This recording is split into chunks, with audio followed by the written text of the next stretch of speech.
Yung simbahang Katoliko, lalo na to si Father Obod, nagreakto tungkol dito ho sa itong PhilHealth na 'di ba itong taon na to 2025 ay hindi to binigyan ng subsidy dito sa budget nga itong 2025 na napaka-controversial ngayon.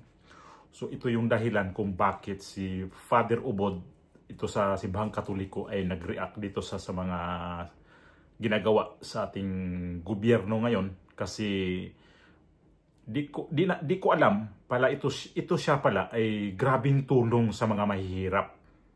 Napakatulungin talaga tong pari na to. Although pang ilang vlog ko na to tungkol dito sa kanya kasi nakikita ko talaga yung mga sinasabi nito sa kanya mga homily na talagang wala siyang takot na patamaan talaga may mga politiko na sobrang kurap. So ipasok ko yung video niya na sinabi niya na ang PhilHealth nga ay isa sa dahilan na hindi napakinabangan sa mga mahihirap at bakit ang simbahan lalo sa kanyang parokya ay maraming nagpumipila na mga mahihirap para humingi ng tulong. Pero bago ho yan, ipalabas ang video ni Father Obod, please subscribe po sa ating YouTube channel at paki-like po itong video na to para madadami tayo na makakita itong video na to. Gani, daghan kay karon sa atong katilingban ang mga ignorante nga mga gitawag natog highly professionals. Mga ignorante nga mga professionals. Mga ignorante nga mga scientists. Mga ignorante nga mga doctors, mga medical people. Mga ignorante nga mga politicians. Mga ignorante nga mga pari sama aning gahumili. Jutay na lang kaayo ang inosente karon. Labi na ay social media. Kasagaran nato nahimog yung ignorante dili inosente. Ug unsa may una natong ignorance karon. Nakaron unsaon man nato pagka inosente nga naa magitay pagka-ignorante, puyo magitag kangit-ngit, unya magpasumangil dayon ta nga naa atas kahayag. Ang Ginoo kahayag man matud pa ni San Juan, di man siya kangit-ngit. Unya makighius atas Ginoo, sa ato pa dili na ta magpuyo sa kangit-ngit kanang bakak. Ang kangit-ngit bakak ba na? Kay nakas ngit-ngit, ilad-ilaron man ka, mahimo kang ignoy ba? Mahimo kang ignorante ug nakas ngit-ngit, ingnon ka unsa man ni ka di man makita sa kupti lang, ikupot nimo ingka mura man payong.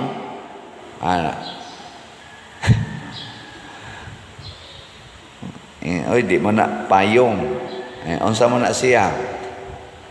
Ikog man na. Ikog musunod ra sad ka. Ona bang ilad-ilaron tadas kang ngit-ngit. Muna karon nay pangilad ro nato nga gubot kay social media ang budget nato karong 2025. Daghang ipangilad diha nga giriakan na ron sa hapit tanan nga mga naningkamot pagsuta ni ana. Labi na gid ang budget kuno sa atong kalusugan, sa ato bang health ba. Tiaw mo na, gawas nagikuhaan ang budget sa kaning Department of Health ba na ang tawag na? Ayaw sa nang PhilHealth. Under man as Department of Health. Sa health ba nga budget?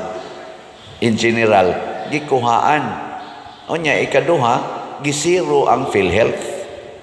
Niya ang pasangil, nga naakunod akong pundo, nga 600 billion, nga gipundo ko na. Mao na nangita ang mga tao, hain man ang punduha, nga karon lang ganing bag-o, porting daghanas na nagpatabang na to dinhi ang bayronon tag 200,000, tag 500,000. Wa gyoy ikasapar ang PhilHealth. Sukad panas una pagkapari pa lang nako dinhi na naglinya na diyang mangayo og mga hinabang kay why ikabayad sa ospital. Why PhilHealth nga nisagang gagmay kay gihatag. Hain man ang pondong 600 billion wa katahimo ang ignorante. Nya karon na may nilabas nga audit sa kuwa, gi-research man na sa pipila ka mga social bloggers, social media. na may audit ang kuwa nga wa gid ay surplus ang PhilHealth. Ilad-ilad ra ginang na ay surplus. Ang kuyaw kunog mo collapse ni kay purti man ding dagko ang utang sa PhilHealth ngadto sa pipila ka mga hospital. Mao na mga hospital di na mudawat og assurance gikas PhilHealth kay wa pa gani sila kabayad sa ilang utang. Kinsa may problema ron ani, kita gikuha pa gito katong ingong surplus nga 89 billion. Lusno gitani. Nya. Namna. Inosente, ignorante. Nya kita lasan magsige lang sa tagin. Naa pa day pundo, pundo nga kaklaro ana og nay pundo mo gawas ginang pundo. Pero wa di gawas oy.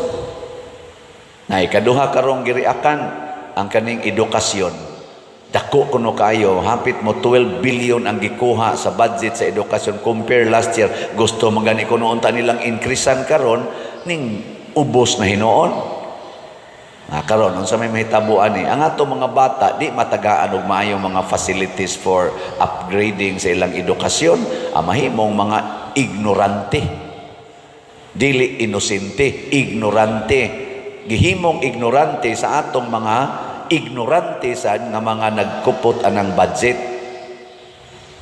Ambot og nganong ilang anaon pagda ang budget. Hay man rong gidako kay pundo 1.3 trillion na ako no sa DPWH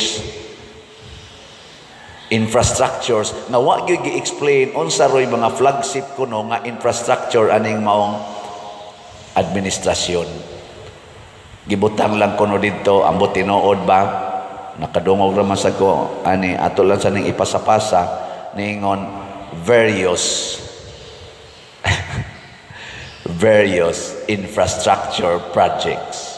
Dako kayo kuan kay ba kanang unsa tawag kanang vague hanap ngit ba gibutang tas ka ngit kana bang mga gitawag og dunay pundong kwartang dako gibalhin sa unprogram fund. Unsa man ang unprogram fund sa gobyerno? Ngit nga aspeto sa proyekto.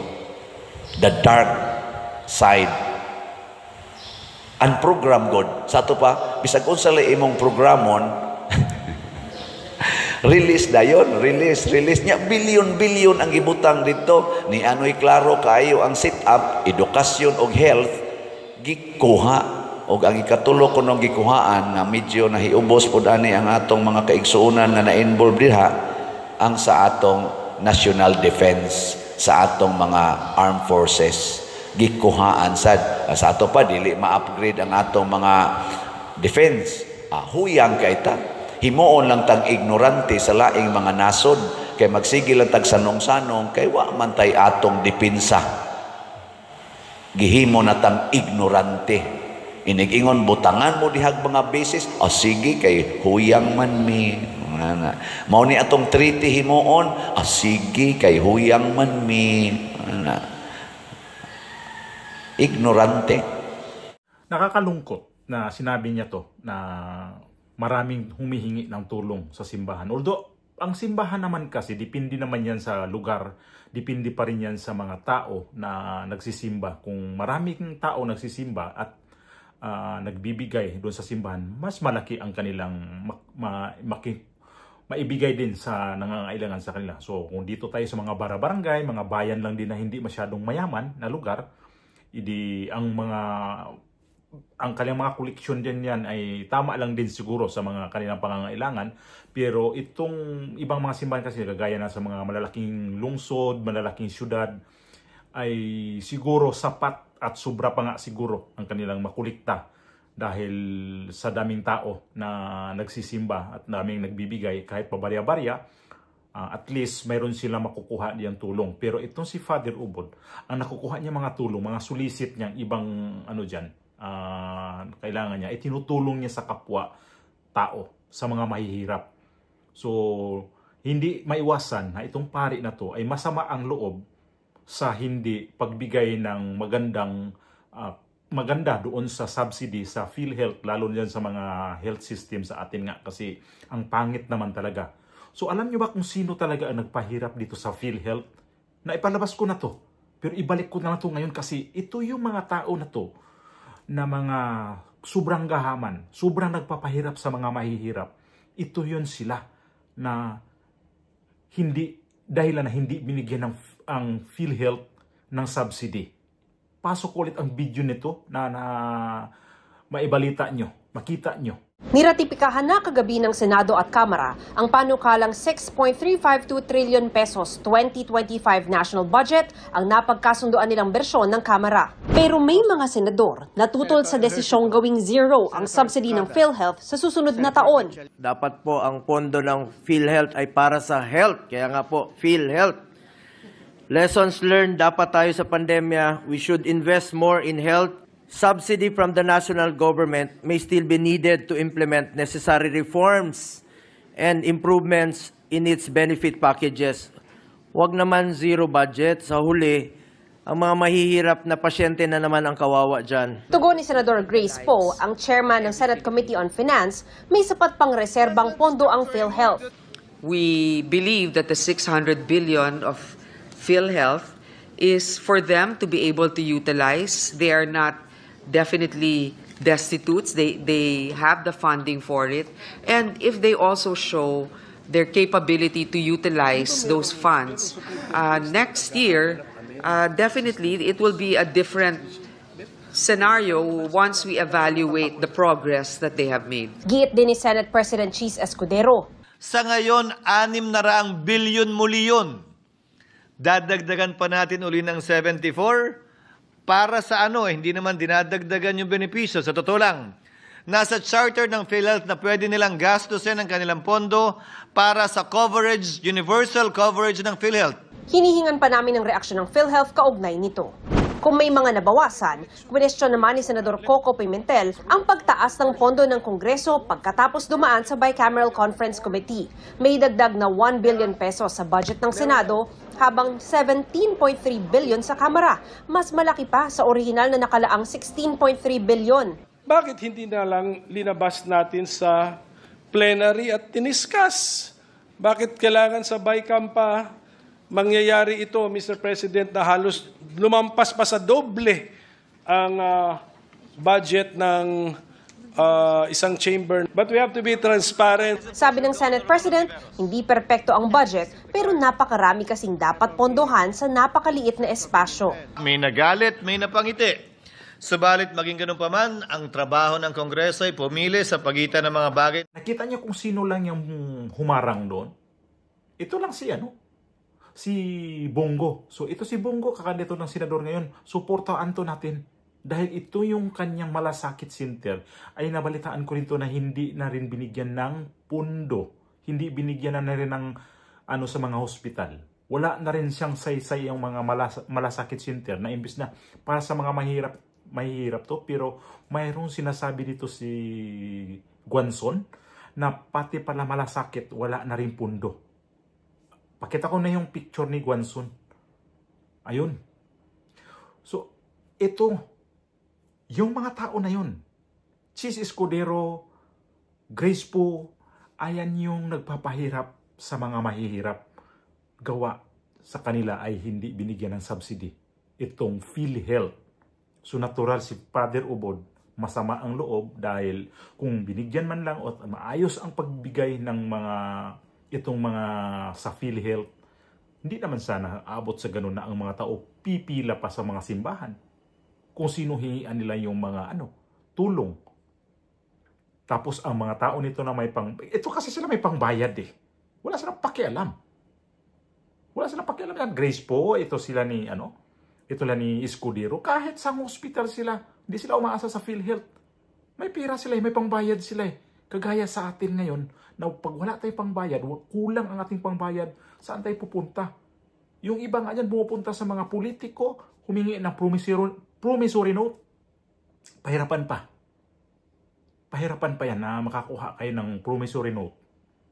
Papunta kayo sa mga simbahan, ilang libo ang sabi ni Father Ubod na nangailangan. Hindi lang sa kanyang parokya.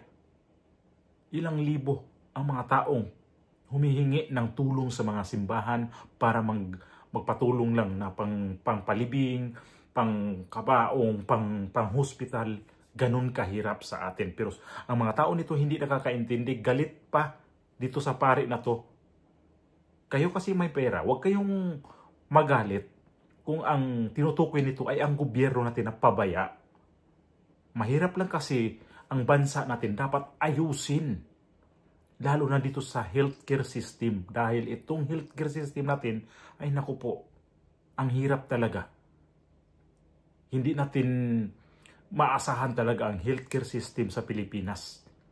Ang dami na namamatay na ayaw na lang magpa-doktor kasi walang pera. Ang daming nahihingi ng tulong kahit kapiranggot lang na tulong kasi wala ang pera. Iba sa atin. Pag ikaw nagpa-hospital, iniisip mo kaagad saan ka kukuha ng pera. So, di ka na magpa-doktor. Wala ka ng wala ka ng choice kung ayaw ka na magpa-doktor. Ibig sabihin nun, antay mo na mamatay ka. Kasi ayaw mo magpa-doktor eh. Takot ka sa doktor, hindi takot na magpagamot. Takot ka sa pangbayad dahil wala kang ibabayad na pera doon. So, itong simbahan ngayon, bihirang-bihira ang pare na magsalita ng ganito na parang kinalampag niya ang gobyerno. Kinalampag niya ang pamumunuan natin sa ating gobyerno ngayon kung saan ba talaga pupunta ang ating gobyerno ngayon. So, saludo ako nitong si Father Ubod dahil napakamatulog yung pare at saka bukal ang kanyang kalooban sa mga taong naghihirap. Bukal ang kanyang isip kung saan ang mga taong naghihirap ngayon. Ang dami dyan naglipana sa ating paligid.